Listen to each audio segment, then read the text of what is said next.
Կառավարության նոր նախաձեռնության մասին խոսել է վարչապետը Իմեդի լայվի եթերում, որտեղ Իրակլի Կոբախիձեն ուշադրություն է հրավիրել խոսքի ազատության և ատելության լեզվի միջև առկա սահմանին։ Նրա հայտարարությամբ ոչ ոք չի կարող որևէ մեկին արգելել քննադատությունը, սակայն ատելության որոշ ձևեր արձագանքի կարիք ունեն։ Ներքին գործերի նախարարությունում ստեղծվում է նոր ստորաբաժանում, որը կհսկի հանրային տարածքում ատելության խոսք և վիրավորական արշավներ պարունակող դեպքերը։ Նշված վարչությունը նույնիսկ առանց ագրեսիայի թիրախ դարձած անձի բողոքի կկատարի անհապաղ իրավական արձագանք։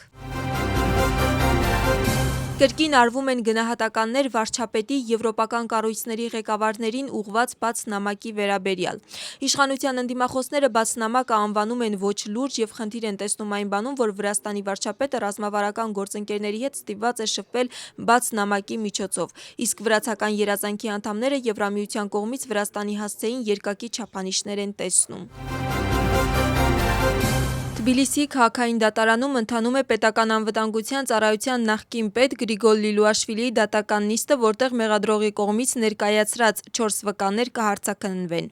Նրանք կխոսեն մանկապարտեզների գործի դրվագի վերաբերյալ։ Լիլուաշվիլին մեղադրվում է մի քանի դրվագներով, այդ թվում մանկապարտեզների գործով։ Դատախազության խոսքով Լիլուաշվիլին կաշառք ստանալու դիմաց հովանավորում էր իր ընկերոջը Թբիլիսիի քաղաքապետարանի մանկապարտեզների կառավարման գործակալության նախկին տնօրեն Կախա Գվանցելաձեին, որը մանկապարտեզների գնումների պայմանագրերի կնքման ընթացքում ձեռնարկատերերից կաշառքի տեսքով ստանում էր առանձնապես խոշոր գումարներ։ Պաշտպանական կողմը հակադարձում է, պնդելով, որ Լիլուաշվիլին Գվանցելաձեի հետ որևէ առնչություն չի ունեցել և գործի նյութերում չկա որևէ ապացույց, որը կհաստատի մեղադրանքը։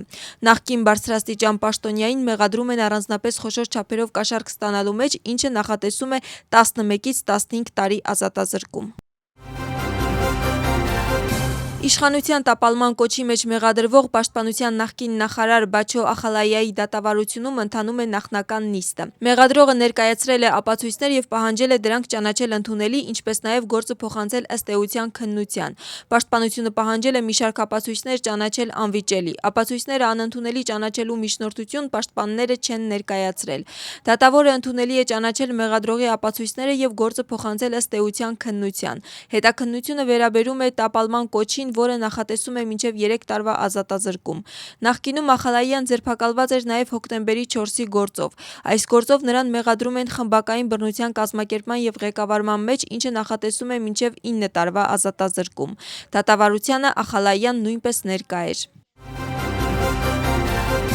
Ներքին գործերի նախարարության կենտրոնական քրեական ոստիկանության վարչության աշխատակիցները առանձնապես խոշոր չափերով թմրամիջոցների ապօրինի ձեռքբերման, պահպանման, իրացման, խթանման և թմրանյութ պարունակող բույսերի ապօրինի մշակման մեղադրանքով ձերբակալել են 12 անձի։ Ձերբակալվածների թվում կան ինչպես նախկինում դատված անձինք, այնպես էլ Վրաստանի և օտարերկրյա քաղաքացիներ։ Իրավապահների կողմից որպես իրեղեն ապացույց առգրավվել են իրացման համար պատրաստված առանձնապես խոշոր չափերով թմրանյութեր և հոգեմետ նյութեր, այդ թվում մինչև 1 կիլոգրամ մեֆեդրոն, կետամին, MDMA և մարիխուանա։ Հանցագործությունը նախատեսում է մինչև 20 տարվա կամ ցմահ ազատազրկում։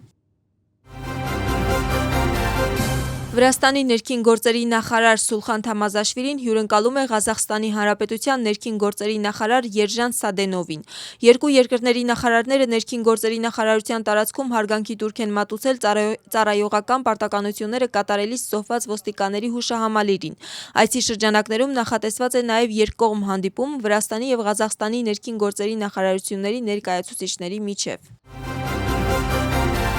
Իրանի վերաբերյալ միակ հարցն այն է՝ կգնանք և կավարտենք նրանց, թե նրանք կստորագրեն փաստաթուղթը։ Այս մասին հայտարարել է ԱՄՆ-ի նախագահը Կոննեկտիկուտ նահանգի Նյու Լոնդոն քաղաքում ԱՄՆ-ի Առափնյա պահպանության ակադեմիայի ավարտական արարողության ժամանակ։ Նրա խոսքով ԱՄՆ-ն պատերազմի ընթացքում ամբողջությամբ ոչնչացրել է Իրանին և Թեհրանն այլևս չունի ծովային և օդային ուժեր։ Նա կրկին ընդգծել է, որ թույլ չի տա, որպեսզի Իրանը ունենա միջուկային զենք։